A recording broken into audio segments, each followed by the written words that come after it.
5%।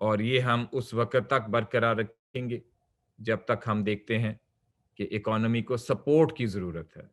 Turf کی scheme 30 March کو and ہو جائے گی اور انٹرسٹ ریٹس جو ہیں مانیٹری پالیسی کمیٹی نے بھی اپنی مختلف بار بار سٹیٹمنٹس میں کہا ہے کہ ابھی ایگریگیٹ ڈیمانڈ کی سائڈ سے پریشرز انفلیشن پہ نہیں نظر آ رہے اور ابھی ضرورت ہے کہ interest rates real interest rates کو تھوڑا سا نیگیٹو رینج میں رکھا جائے تاکہ جو اکانومی کو سپورٹ ہے وہ برقرار رہے اور کووڈ سے ایک اچھے انداز میں اس کی ریکوری جو ہے وہ مکمل ہو. میں تو آگے جانے سے پہلے ایک ضمنی سوال تھا کہ ٹرف کا ابھی تک کا اپٹیک جو ہے وہ کتنا ہے؟ ٹرف کے بارے میں ہم نے کافی سنا، لیکن کیا باقی لوگ جو ہیں پرائیویٹ سیکٹر سے فائدہ اٹھا رہا ہے؟ جی ابھی تک تقریباً 200 بلین روپیز جو ہیں وہ اس میں بینکس ہیو آلریڈی کمیٹڈ اور بینکس کے پاس اور بھی اپلیکیشنز آ رہی ہیں. اور دیکھیں ٹرف کی ایک اچھی چیز یہ ہے کہ it is a targeted scheme in the sense کہ it's only available for investment, not consumption. پچھلے زمانوں میں جب نیگیٹو ریل انٹرسٹ ریٹس سے اکانومی میں کرنٹ اکاؤنٹ کا ڈیفیسٹ بڑھا ہے تو وہ کنزمپشن کی طرف کی وجہ سے بڑھا ہے. اور کنزمپشن اور انویسٹمنٹ کا فرق یہ ہوتا ہے کہ اگر آپ نے کنزمپشن کی تو وہ اس سال میں کنزیوم ہوگی، ختم ہوگی. لیکن اگر آپ نے انویسٹمنٹ میں پیسہ لگایا تو وہ اگلے ہر سال آپ کے جی ڈی پی کو بڑھائے گا. تو ایک تو ٹرف کا فائدہ ہے وہ یہ ہے کہ اٹس ٹارگیٹڈ فار انویسٹمنٹ، کیونکہ اگر آپ ایل سی کھولیں گے مشینری یا ڈومیسٹکلی خریدنے میں یا امپورٹ کرنے میں تو تبھی آپ کو یہ ملے گا، ورنہ آپ کو یہ مل نہیں سکتا. So it's targeted. دوسری اس کی اچھی چیز یہ ہے کہ کریڈٹ ڈیسیژن جو ہے وہ بینکس کے پاس ہے. یہ حکومت یا اسٹیٹ بینک نہیں کہہ رہا کہ کس کو ٹرف ملنی چاہیے کس کو نہیں ملنی چاہیے، وہ بینکس کا ہی فیصلہ ہے. اور اس میں اچھی چیز یہ ہے کہ ہم بھی نہیں چاہتے کہ اس میں کوئی بیڈ لینڈنگ ہوئے اور بینکس اپنی مکمل سیٹسفیکشن کریں کہ انڈر لائنگ جو پروجیکٹ ہے وہ وائبل ہے اور تبھی اس کو قرضہ دیں. ہم پیچھے سے لیکویڈٹی بینکس کو دے رہے ہیں تاکہ بینکس کو لیکویڈٹی پرووائڈ کرنے میں کوئی دقت نہ آئے. اس پہ جو ایک بار بار بات ہوتی ہے وہ یہ ہے کہ اسمال اینڈ میڈیم انٹرپرائزز، یا اگر آپ اسمال کو تھوڑی دیر کے لیے چھوڑ دیں، میں اس پہ بعد میں آتا ہوں. ایون میڈیم انٹرپرائزز بہت سے ایسے ہیں جو کہ شاید ٹرف سے یا جو ہمارا ری فائنینسنگ تھا فار جو اسٹاف ریٹینشن، اس سے فائدہ اٹھانے کی پوزیشن میں نہیں تھے by virtue of their smaller size. اب جو آرگومنٹ آتا ہے وہ یہ ہے کہ وہی زیادہ ولنریبل بھی ہیں، اور اگر ڈیو ٹو مینی ریزنز وہ اس اسٹرکچر میں نہیں آ پاتے تو کیا اس کے میکینزم کو کوئی ری تھنک کرنے کی ضرورت ہے، especially in the second wave جس سے ہم گزر رہے ہیں اس وقت؟ دیکھیں ایک تو اوور آل لیول پہ ہمیں بہت شدت سے ضرورت ہے کہ ایس ایم ای کی لینڈنگ کو بڑھایا جائے، اور یہ ہم نے بڑھانا ہے بینکس کے ساتھ تعاون سے، کیونکہ ہم اگین مینڈیٹری لینڈنگ نہیں چاہتے. ہم چاہتے ہیں کہ بینکس ہی اپنے انٹرسٹ میں دیکھیں کہ وہ ایس ایم ایز کو لینڈ کرنا چاہتے ہیں. تو on that note I think this is a goal we all have to strive towards, اور اس میں اسٹیٹ بینک بھی کافی کام کر رہا ہے اور اگلے کچھ ہفتوں اور مہینوں میں کوئی نئی چیزیں اسٹیٹ بینک سے آئیں گی کہ کیسے ہم بینکس کو انسینٹیو دیں. لیکن کووڈ میں جو ہم نے رسپانس دیا اس میں جو ایس ایم ای کی ٹیک اپ تھی وہ بڑی اچھی تھی.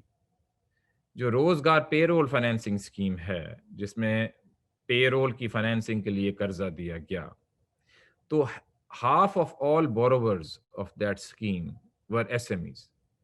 اور اگر آپ اس کی ڈیفینیشن کو براڈن کریں to include small businesses corporates جن کا اینیول ٹرن اوور 2 بلین روپے سے کم ہے، تو یہ پرسنٹیج 80% تک چلی جاتی ہے کہ 80% of the beneficiaries of the Rozgar payroll scheme were either SMEs اور small corporates، اور یہ نمبرز ہماری ویب سائٹ پہ بھی لگے ہوئے ہیں. تو ایک سٹاک پرابلم ہے ہسٹوریکلی کہ بینکس زیادہ ایس ایم ای کو نہیں لینڈ کرتے، لیکن کووڈ کے رسپانس میں ہم نے اس پہ بینکس کے ساتھ مل کے بڑا زور لگایا کہ جو چھوٹے لوگ ہیں ان کو بھی فائدہ پہنچے. اور ساتھ ساتھ عابد صاحب گورنمنٹ نے SMEs اور اسمال کارپوریٹ کے لیے فرسٹ لاس بیسس پہ ایک جو تھی رسک انشورنس وہ دی. 40% جو لاس اگر SME کا ہو یا اسمال کارپوریٹ کا ہو تو وہ گورنمنٹ نے اپنی گارنٹی دی کہ وہ اس کو برداشت کرے گی. اور اس میجر کی وجہ سے جو گورنمنٹ نے لیا SME اور اسمال کارپوریٹ میں اس کا ٹیکا بہت بڑا, کیونکہ جو بینکس کی جو نارمل کنسرنز تھیں کہ ہم SME کے کلائنٹس کو جانتے نہیں ہیں, ان کی جو بکس ہیں وہ ٹھیک طرح بنی نہیں ہوتی اور کچھ ڈاکیومنٹڈ نہیں ہوتے اور اس قسم کے مسائل ہیں. تو اگر 40% تک فرسٹ لاس بیسس پہ آپ کو گورنمنٹ کوریج دے گی تو اس سے بینکس کا کانفیڈنس بڑھا, اور اسی گورنمنٹ کی انٹرونشن کی وجہ سے جو ٹیک اپ ہے SME میں اور اسمال کارپوریٹ میں وہ اس ہائی ریٹ پہ پہنچا 80%.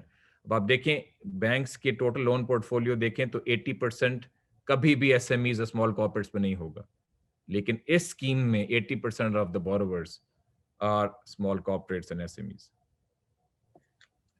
ابھی جو ایک اور چیز جو میرے ذہن میں آ رہی ہے اور پرائم منسٹر اس پہ کافی فوکسڈ رہے ہیں وہ تھا ہمارا ریئل اسٹیٹ اور کنسٹرکشن سیکٹر, اسپیشلی جو کنسٹرکشن سیکٹر کے ذریعے revival of livelihoods and revival of jobs, revival of economy. اب ریئل اسٹیٹ کو اور کنسٹرکشن سیکٹر کو, بلکہ construction sector not real estate, construction sector کو ہم نے انڈسٹری کا اسٹیٹس تو دے دیا. اب کنسٹرکشن سیکٹر کے لیے اسٹیٹ بینک جو ہے کیا کوئی اس نے سہولت جو ہے ابھی تک انٹروڈیوس کروائی ہے, یا اس کے بارے میں آپ تھوڑا سا آگاہ کرنا چاہیں گے؟ جی دیکھیں, پہلی بات تو یہ ہے کہ پاکستان میں ابھی ہاؤسنگ فائنینس جس میں کنسٹرکشن بھی آ جاتا ہے, بلڈر ڈیولپر بھی آ جاتا ہے اور مارگیجز آ جاتی ہیں, ان سب کو اگر آپ ملا کے دیکھیں تو housing finance in percent of GDP is one of the lowest in the world. It's less than 0.5% of GDP. It's less than all our neighboring countries. It's less than the average for developing countries. تو ہمیں خود سوچنا چاہیے کہ ہمارے ملک میں کیا یہ چیز ہے کہ ہاؤسنگ فائنینس اتنا بڑا ہی نہیں اور اس کو بڑھنا چاہیے. تو اس کو ایڈریس کرنے کے لیے گورنمنٹ ایک نیشنل لیول پہ, اور جیسا کہ آپ نے کہا کہ پرائم منسٹر صاحب خود ہر ہفتے نیشنل کوآرڈینیشن کمیٹی کی میٹنگ لیتے ہیں جس میں سارے اسٹیک ہولڈرز کو بلاتے ہیں, اور جو اور مسئلے مسائل ہیں پرمٹس کے, لائسنسز کے, بجلی, گیس, پرمیشنز, ان کو سارٹ آؤٹ کرتے. اسٹیٹ بینک کی یہ ذمہ داری ہے کہ فائنینس کو بڑھایا جائے, اور اس میں بڑھانے کے لیے ہم نے کافی ساری چیزیں کی. سب سے پہلے ہم نے ایک کوآرڈینیشن میکنزم بنایا بینکس کے ساتھ مل کے, ایک اسٹیئرنگ کمیٹی جس کو اسٹیٹ بینک چیئر کرتا ہے, اور اس میں کافی سارے بینکس کے پریزیڈنٹس ہیں, بڑے بڑے بینکس کے, جنہوں نے والنٹیئر کیا کہ وہ اس میں آنا چاہتے ہیں, اور کچھ اور اسٹیک ہولڈرز ہیں پرائیویٹ سیکٹر سے. یہ کمیٹی پہلے ہر ہفتے ملتی تھی, اب ہر دوسرے ہفتے ملتی ہے, اور یہ کمیٹی وہ سارے ایشوز ریزالو کرتی ہے جو بینکس کے لیے رکاوٹیں کھڑی کر رہے ہیں لوگوں کو قرضے دینے میں. اب وہ کیا ہیں؟ ایک ہے technology and information on clients. دیکھیں بینک جو ہے کوئی بھی بزنس مین مفت کوئی چیز نہیں بیچتا, اسی لیے بینک بھی مفت پیسے نہیں دیتا. ظاہر ہے بینک چاہتا ہے کہ اگر وہ پیسے دے تو وہ اس کے پیسے واپس بھی اس کو ملے. ایک بورور کی کریڈٹ اسیسمنٹ کرنے کے لیے بینک کو انفارمیشن کی ضرورت ہوتی ہے, جو انفارمیشن گورنمنٹ کی اور ایجنسیز میں ہے, مثلاً ٹیلکوز میں ہے کہ لوگ اپنے فون کے بل وقت پہ ادا کرتے ہیں کہ نہیں, اپنے بجلی کے بل وقت پہ ادا کرتے ہیں کہ نہیں, اپنے گیس کے بل وقت پہ ادا کرتے ہیں کہ نہیں, اور سوشو اکنامک ڈیموگرافکس ہوتے ہیں. تو ایک چیز جو ہو رہی ہے وہ یہ ہو رہی ہے کہ کانفیڈینشیلٹی کو پروٹیکٹ کرتے ہوئے انفارمیشن شیئر ہوئے تاکہ بینک اپنی کریڈٹ سکورنگ کریں, اور اگر ان کو یہ انفارمیشن مل جائے تو وہ خود ہی ایک تو کافی سارے لوگوں کو اور لون دینے میں تیار ہو جائیں گے. ایک تو یہ ہے. دوسرا یہ ہے کہ کیپٹل مارکیٹس کی طرف سے جو ہے اور ایسی انسٹرومنٹس لائی جائیں جس سے ہاؤسنگ فائنینس بڑھے. اب ان دونوں ایریاز میں اسی اسٹیئرنگ کمیٹی کے ساتھ کمیٹیز بنی ہوئی ہیں which are being headed by banks themselves. جو اسٹیٹ بینک ان کو سپورٹ کر رہا ہے کہ اس میں سے رکاوٹیں ہٹائیں تاکہ یہ فائنینس اور بڑھے. اس کے ساتھ ساتھ ایک کانکریٹ چیز جو اسٹیٹ بینک نے کی وہ یہ کی کہ بینکس کو ٹارگیٹ دے دیا کہ دسمبر 2021 تک ان کا جو سارا لون پورٹ فولیو ہے 5% جو ہے اس کا وہ ہاؤسنگ اور کنسٹرکشن فائنانس میں جانا چاہیے. اور نہ صرف یہ, ہم نے ساتھ انسینٹیو دیا کہ اگر یہ اس ٹارگیٹ کو میٹ کریں گے تو اس میں جو ان کی کیش ریزرو ریکوائرمنٹ ہے اس میں ان کو کیش کا بینیفٹ ملے گا, اور اگر یہ اس ٹارگیٹ کو نہیں میٹ کریں گے تو اس میں جو ان کی کیش ریزرو ریکوائرمنٹ ہے اس میں ان کو نقصان ہوئے گا, تاکہ ایک سائڈ سے ان کو انسینٹیو دیا جائے اور دوسری سائڈ سے ان کو یہ بھی میسج دیا جائے کہ ورنہ ان کے ہی اپنے فائدے میں نہیں ہوگا. ہمارا یہ یقین ہے عابد صاحب کہ کیونکہ یہ مارکیٹ ایگزسٹ نہیں کرتی, اور جب مارکیٹ ایگزسٹ نہیں کرتی تو اس کو بنانے کے لیے ایک ضرورت ہوتی ہے کہ ایک کوآرڈینیٹڈ approach between public sector agencies and the private sector, کہ وہ جو رکاوٹیں ہیں ان کو دور کیا جائے, اور ایک دفعہ یہ مارکیٹ کھڑی ہو جائے تو وی آر ویری کانفیڈنٹ کہ پھر بینکس اس کو خود ہی آگے چلائیں گے. لیکن ابھی ہم اس سٹیج میں ہیں جس میں ہم نے اس مارکیٹ کو کھڑا کرنا ہے, اور ہم لگے رہیں گے انشاءاللہ جب تک ہاؤسنگ اور کنسٹرکشن فائنانس جو ہے وہ ان لیولز پہ نہ آ جائے جو اور ملکوں میں ہوتا ہے, جو کہ ایک نارمل لیول ہے. جی, بات کو آگے بڑھانے سے پہلے اگر آپ تھوڑا سا ویورز کے لیے یہ بھی بتا دیں, ماضی میں تو یہ ہوتا تھا کہ جو گورنمنٹ بورنگ ہوتی تھی وہ آؤٹ کراؤڈ کر دیتی تھی پرائیویٹ سیکٹر کو. ابھی کیا اس ٹرینڈ میں کس طرح کی تبدیلی آئی ہے؟ کیا گورنمنٹ ابھی بھی اسی طریقے سے بورنگ کر رہی ہے, یا گورنمنٹ کی بورنگ جو ہے ڈومیسٹک بورنگ وہ کم ہوئی اور پرائیویٹ سیکٹر کے لیے تھوڑی سپیس زیادہ بنی؟ دیکھیں, یہ بورنگ بڑی کم ہو جانی تھی اگر کووڈ نہ آیا ہوتا, اور جیسا کہ میں نے آپ کو پہلے دکھایا تھا کہ پرائمری بیلنس جو ہے یعنی کہ revenue minus naan interest expenditure وہ تو سرپلس میں چلا گیا تھا پہلے 9 مہینے میں. اب چونکہ کووڈ آیا تو پچھلے سال کا جو فسکل ڈیفیسٹ تھا وہ اس طرح کم نہیں ہو سکا جس طرح ہماری امید تھی. لیکن آگے جیسے آپ دیکھ رہے ہیں امید اور ٹارگیٹس یہی ہیں کہ فسکل جو ڈیفیسٹ ہے وہ کم ہوئی. اب deficits he is the other side of borrowing, جس کو ہم ابو دا لائن اور بلو دا لائن کہتے ہیں. تو جیسے جیسے ڈیفیسٹ کم ہوتا جائے گا گورنمنٹ کی بوروئنگ فرام دا مارکیٹ کم ہوتی جائے گی. جیسے جیسے وہ کم ہوتی جائے گی تو بینکس پہ اور پریشر آئے گا کہ پرائیویٹ سیکٹر کو اور لینڈ کریں. آپ دیکھیں گے کہ بینکس کے جو لون ٹو ڈپازٹ ریشو جو ابھی تقریباً 45% پہ پڑے ہوئے ہیں, پہلے زیادہ ہوتے تھے, اور وہ تب زیادہ ہوتے تھے جب گورنمنٹ کا ڈیفیسٹ کم تھا, کیونکہ گورنمنٹ سے ایپیٹائٹ کم تھی اور بینکس نے تو ایسٹ کو ڈپلوائے کرنا ہے ورنہ تو بینک پیسہ نہیں بنائے گا. تو جیسے جیسے گورنمنٹ کی بوروئنگ بڑھتی گئی, جیسے ڈیفیسٹس بڑھتے گئے, تو یہ لون ٹو ڈپازٹ ریشو جو ہے یہ کم ہوتا گیا. اور جیسے جیسے اب یہ ڈیفیسٹس کم ہوئیں گے مستقبل میں تو ہمیں امید ہے کہ پرائیویٹ سیکٹر کی طرف جو لینڈنگ ہے وہ اور بھی بڑھے گی. ایک اور چیز جس پہ میں بات کرنا چاہ رہا تھا وہ شاید کمیونیکیشن ہے کہ حکومتی ادارے یا اکنامک جو ہمارے منسٹریز ہیں اس طریقے سے شاید وہ اپنی بات پہنچا نہیں پاتے ہیں. اب جو کوشچن اٹھتا ہے وہ یہ ہو رہا ہوتا ہے کہ اچھا جی کرنٹ اکاؤنٹ سرپلس ہو گیا تو اس کا عام آدمی کو کیا فائدہ ہوگا. اب اس چیز کو سمجھانا کہ جی کرنٹ اکاؤنٹ سرپلس بڑھنے سے کون سے کوشچن گورنمنٹ کے پاس آتے ہیں جن کو کس طریقے سے استعمال کیا جاتا ہے, جو کہ شاید آپ کو فوری طور پہ ایک نیجیک جو بینیفٹ ہے وہ تو نہیں مل رہا ہوتا, لیکن in the medium term in the long term benefit کیا ہو رہے ہوتے ہیں, اس پہ آپ کچھ بات کرنا چاہ رہے ہیں؟ جی, یہ آپ بات درست کر رہے ہیں کہ کرنٹ اکاؤنٹ ڈیفیسٹ کی بہتری ہونا کمیونیکیشن کے پرسپیکٹیو سے تھوڑا سا کمپلیکیٹڈ ہے. اکانومسٹ کی یہ زبان ہے اور اس میں تھوڑا کمپلیکیٹڈ ہو جاتا ہے. لیکن میں عابد صاحب آپ کو اپنے IMF کے 18 سال اور ورلڈ بینک کے 2 سال کے ایکسپیرینس سے ایک بات بڑے واضح طور پہ کہہ سکتا ہوں, اور وہ یہ ہے کہ جس ملک نے کرنٹ اکاؤنٹ ڈیفیسٹ پہ قابو نہیں پایا اور کرنٹ اکاؤنٹ ڈیفیسٹ بڑھتا گیا, اس ملک میں 2 قسم کے مسائل آئے ہیں. ایک, اس ملک کا روزگار تباہ ہوا ہے, اور دوسرا اس ملک میں مہنگائی ہوئی ہے. اور اس کی بنیادی وجہ یہ ہے کہ کرنٹ اکاؤنٹ ڈیفیسٹ جب ایک حد سے بڑھ جاتا ہے تو جو بزنس کمیونٹی اور انویسٹر کمیونٹی ہے وہ اگر مستقبل اچھا نہیں دیکھ رہی تو وہ سرمایہ کاری نہیں کرے گی، اور اگر سرمایہ کاری نہیں ہوئے گی تو نوکریاں نہیں ہوں گی۔ اور جب لوگوں کو یہ خوف آ جائے کہ ہمارے جو خزانہ ہے اسٹیٹ بینک کا وہ خالی ہو رہا ہے اور قرضے نہیں دے سکیں گے، تو لوگ ڈالر خریدنا شروع کر دیں گے، اور جب ایکسچینج ریٹ پہ پریشر پڑے گا تو مہنگائی ہوئے گی۔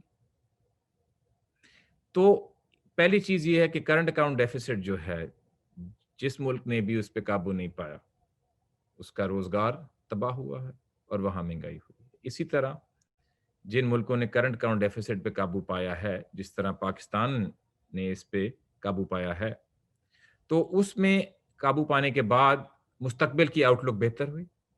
اس کے ساتھ ساتھ سرمایہ کاری ہوگی جیسے ابھی ہو رہی ہے۔ ٹرف میں یہ 200 بلین ارب جو لوگوں نے لیے نا، جو پہلے کوئی نئی انویسٹمنٹ نہیں کرنا چاہتے تھے، اب یہی لوگ انویسٹمنٹ کر رہے ہیں۔ تو یہ تبھی کر رہے ہیں اگر ان کو یقین ہے کہ آگے معیشت کے حالات اچھے ہوں گے اور ان کی سیل اتنی ہوگی کہ یہ اپنے قرضوں کو دے سکیں، تو اس سے روزگار بڑھے گا اور مہنگائی جو ہے، جو ایکسچینج ریٹ سے اس کی کنٹریبیوشن ہوتی ہے وہ ہٹ جاتی ہے۔ اور اب آپ ہمارا ایکسچینج ریٹ دیکھ لیں، اللہ کے کرم سے مارکیٹ بیسڈ ہے، جو پہلے کبھی نہیں ہوا۔ ہمیشہ اس کو ایک فکس لیول پہ رکھا گیا، اب پچھلے 1.5 سال سے یہ ایک مارکیٹ بیسڈ ہے، یعنی کہ آرڈرلی ٹو وے موومنٹ ہے، اور ہماری تاریخ میں پہلی دفعہ ہو رہا ہے کہ آرڈرلی انداز میں نیچے بھی آ جاتا ہے، اور کبھی اگر پریشر پڑے تو یہ تھوڑا بہت اوپر بھی چلا جاتا ہے، جس طرح باقی ملکوں میں بھی ہوتا ہے۔ تو یہ ایک وہ رول ادا کر رہا ہے شاک ایبزاربر کا۔ لیکن جو سب سے اہم بات ہے، ایک رینج جو مناسب رینج ہے اس میں یہ ہے، اور اس کی وجہ سے اب آگے لوگوں کو یہ پریشانی نہیں ہونی چاہیے کہ کرنٹ اکاؤنٹ ڈیفیسٹ جو ہے وہ انسسٹینیبل ہوگا، کیونکہ exchange rate as a shock absorber یہ صورتحال نہیں پیدا ہونے دے گا کہ کرنٹ اکاؤنٹ ایک انسسٹینیبل لیول پہ آئے، جس کی وجہ سے دوبارہ ایکسچینج ریٹ پہ پریشر پڑے، مہنگائی ہو اور روزگار کم ہو۔ میں تو اس پہ کافی لکھتا رہا ہوں، آپ تھوڑا سا فردر ایکسپلین کر سکتے ہیں کہ پچھلے اگر ہم دیکھتے ہیں 2013 سے 2018 تک، تو تقریباً 24 بلین ڈالر جو ہے وہ ہم نے سپینڈ کیے روپے کی قیمت کو مستحکم رکھنے کے لیے، اور اس کے بعد جو 2018 والا سال تھا اس میں اگین کچھ 4-5 بلین ڈالر جو ہے وہ رکھے۔ اس سے روپیہ جو ہے وہ تو اسٹیبل رہا، لیکن اور بہت سے پرابلم جو ہے وہ پیدا ہو گئے، کچھ کی طرف آپ نے نشاندہی بھی کی۔ تو یہ جو آرٹیفیشلی روپے کی قیمت کو استحکام دینا ہوتا ہے، یہ کیا اتنا سمپل ہوتا ہے کہ اسٹیٹ بینک جو ہے جب بھی ضرورت پڑتی ہے، دیکھتا ہے ڈالر شارٹ ہوئے تو وہ کمرشل بینکس کو کیا دیتا رہا ہے اپنے ریزروز میں سے کہ وہ اس کو سیل کریں؟ یہ کس طریقے سے جو 24 بلین ڈالر تھے وہ سپینڈ ہوئے کہ روپیہ جو ہے وہ 102-110 روپے پر ڈالر کی رینج میں رہا؟ دیکھیں، یہ جو چیزیں ہیں نا کہ دنیا کے مختلف سینٹرل بینکس ایکسچینج ریٹ کو کس طرح کنٹرول کرنے کی کوشش کرتے ہیں یا نہیں کرتے، اور ریزروز میں کیا ہوتا ہے، یہ سب کے لیے ایک ہی کہانی ہے۔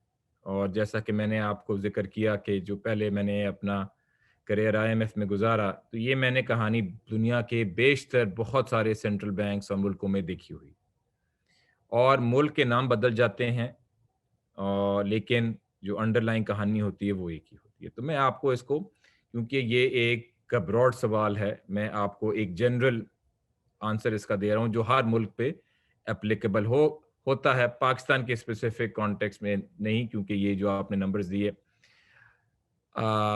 تو اب دیکھیں، اگر ایک دنیا کا کوئی سینٹرل بینک ہو اور فارن ایکسچینج مارکیٹ میں ڈیفیسٹ ہو، یعنی کہ جو انفلوز آ رہے ہیں ایکسپورٹ سے اور ریمیٹنسز سے اور فارن ڈائریکٹ انویسٹمنٹ سے اور سٹاک مارکیٹ کی انویسٹمنٹ میں اور اس قسم کی چیزوں میں، وہ اتنے نہیں ہیں کہ جو آؤٹ فلوز ہو رہے ہیں، امپورٹ کی پیمنٹ، ڈیٹ کی ری پیمنٹ، ڈیویڈنڈ، پروفٹ ریپیٹریشن اور اس قسم کی چیزیں، اگر وہ اتنے نہیں ہیں تو مارکیٹ میں گیپ ہے۔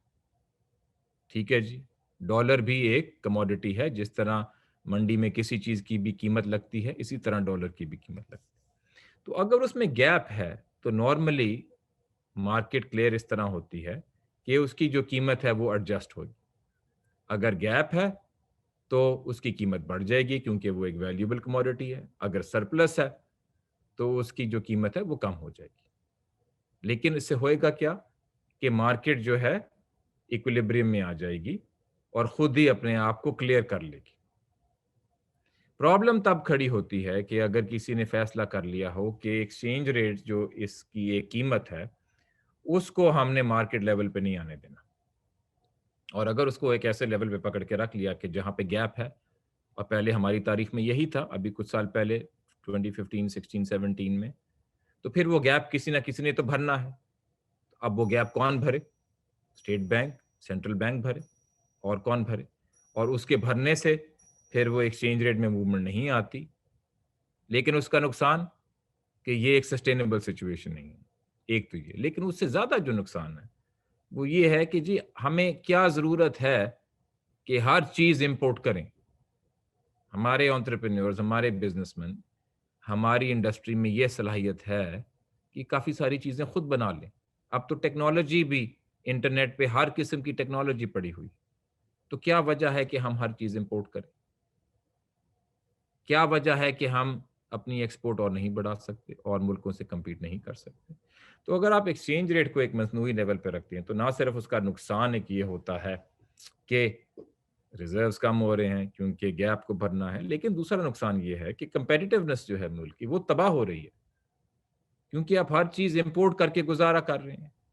اور وہی جو بزنس مین جو پہلے سوچتے تھے کہ دنیا میں ہم کیا چیز بنائیں کہ ہم کمپیٹ کر سکیں, وہ ریل اسٹیٹ میں چلے گئے, انہوں نے شاپنگ مالز بنانی شروع کر دی, انہوں نے ایسی چیزیں کرنی شروع کر دی کہ جہاں پہ صرف کنزمپشن اورینٹڈ ایکٹیویٹیز ہوں. تو مارکیٹ بیسڈ ہونے کا ایک یہ جو بڑا اہم فائدہ ہے وہ یہ ہے کہ پرائس سگنل ٹھیک ملتا ہے. لیکن مارکیٹ بیس کا یہ نہیں مطلب عابد صاحب کہ آپ نے اس کو کھلی چھٹی دے دی. آپ کو یاد ہوگا کہ جون 2019 میں جب ہم نے یہ ریفارم کیا اسٹیٹ بینک نے اور تاریخ میں پہلی دفعہ ایکسچینج ریٹ کو مارکیٹ بیس بنایا, تو کافی سارے لوگ یہ کہہ رہے تھے کہ انہوں نے اگر ڈالر کو چھوڑ دیا تو یہ آسمان تک چلا جائے گا, اور لوگ تو نمبرز بھی دے رہے تھے میڈیا میں. آپ کو یاد ہوگا ہر رات ٹی وی پہ آ کے جو تھے وہ پروجیکشنز دے رہے تھے. اب ہوا کیا جب ہم نے اس کو لا کے ایک لیول پہ چھوڑا 162 163 پہ جون میں, تو یہ اوپر جانے کے بجائے, آسمان پہ جانے کے بجائے یہ بلکہ مستحکم ہوا. اور کووڈ سے پہلے آپ دیکھیں گے کہ یہ خود ہی 163 کے لیول سے نیچے آتے آتے آتے آتے 154 تک پہنچ گیا. اور یہ وہ وقت تھا جب ہم ریزروز بھی بڑھا رہے تھے. تو ریزروز بڑھانے کے باوجود ہمارا ایکسچینج ریٹ مستحکم ہوا.